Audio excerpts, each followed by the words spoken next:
Welcome to షఫీనా maths. ఈ రోజు నేను ఈ వీడియోలో మీకు ఇంపార్టెంట్ ఫార్ములాస్ గురించి ఎక్స్ప్లెయిన్ చేయబోతున్నాను.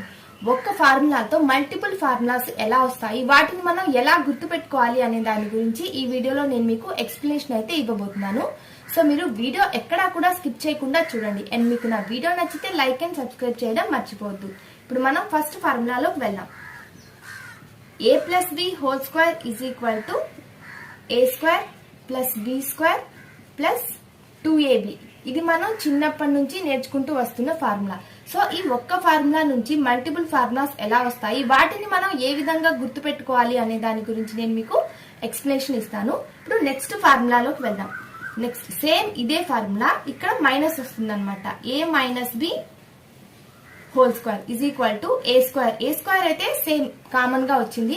నెక్స్ట్ ప్లస్ బి స్క్వేర్, ఇక్కడ ప్లస్ బి స్క్వేర్, ఇది కూడా సేమ్ గానే వచ్చింది. ఎందుకంటే మనం ఎప్పుడైతే ఒక వాల్యూని స్క్వేర్ చేస్తామో అప్పుడు అక్కడ మైనస్ ఉన్నా కూడా స్క్వేర్ చేసినప్పుడు అది ప్లస్ అయిపోతుంది. సో మనకి ఇక్కడ సింబల్ మైనస్ ఉన్నా కూడా మనం స్క్వేర్ చేసాం కాబట్టి ఇక్కడ ప్లస్ అయిందనమాట. మైనస్ ఇంటూ మైనస్ ప్లస్ కాబట్టి. Next minus 2ab. ఇక్కడ మైనస్ ఎందుకు వచ్చింది అంటే ఇక్కడ మనకి మైనస్ ఉంది. ఇక్కడ మీరు అబ్జర్వ్ చేసినట్లయితే మనం ఇక్కడ మల్టిప్లై చేసాం కానీ ఎక్కడా కూడా స్క్వేర్ అనేది చేయలేదు. సో b కి మైనస్ సింబల్ ఉంది కాబట్టి ఇక్కడ మనకి మైనస్ 2ab అనేది వచ్చింది. సేమ్ ఫార్ములాని మనం ఇక్కడ మైనస్ ఉంది కాబట్టి ఇక్కడ స్క్వేర్ చేసాం కాబట్టి మనకి ప్లస్ వచ్చింది.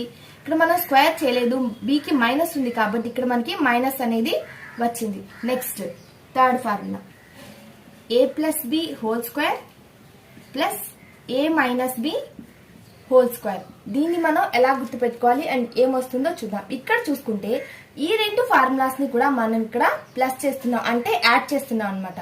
సో ఇక్కడ మీరు చూసుకున్నట్లయితే ఏ స్క్వేర్ ప్లస్ బి స్క్వేర్, ఏ స్క్వేర్ ప్లస్ బి స్క్వేర్ మనం యాడ్ చేస్తున్నాం కాబట్టి ఇవి రెండు అలాగే ఉంటాయి. ఇక్కడ చూస్తున్నట్లయితే minus plus 2ab minus 2ab ఇవి రెండు క్యాన్సిల్ అనేది అయిపోతాయి.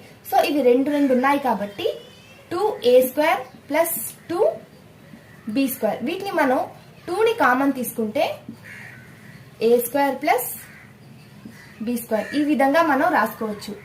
ఏ plus B whole square plus A minus B whole square is equal to 2a square plus B square. ఈ విధంగా మనం దీన్ని గుర్తుపెట్టుకోవచ్చు. నెక్స్ట్ ఇంకొక ఫార్ములా. ఇప్పుడు ఇందాక మనం ప్లస్ చేసాం కదా, నెక్స్ట్ మనం మైనస్ చేస్తాం అనమాట. A plus B whole square minus A minus B whole square. ఇక్కడ మనం మైనస్ చేస్తున్నాం అంటే సింబల్ అనేది మారుతుంది. ఇక్కడ A plus B whole square formula ఏంటి? A square plus B square plus 2ab. ఇక్కడ A minus B whole square దీని ఫార్ములా ఇది. బట్ ఇక్కడ మైనస్ ఉంది కాబట్టి ఇక్కడ ఎక్కడెక్కడ ప్లస్ ఉందో అక్కడ మొత్తం మనకి మైనస్ అనేది వస్తుంది. Minus A square minus B square, ఇక్కడ ఆల్రెడీ మైనస్ ఉంది. So minus into minus plus plus 2ab. ఇక్కడ మీరు అబ్జర్వ్ చేసినట్లయితే plus A square minus A square plus B square minus B square అనేది క్యాన్సిల్ అవుతుంది. That equal to 4ab. ఇక్కడ plus 2ab ఉంది, ఇక్కడ ప్లస్ 2ab ఉంది. ఇప్పుడు మనకి A plus B whole square minus A minus B whole square అనేది is equal to 4ab వచ్చింది. ఈ విధంగా మనం దీన్ని కూడా గుర్తుపెట్టుకోండి.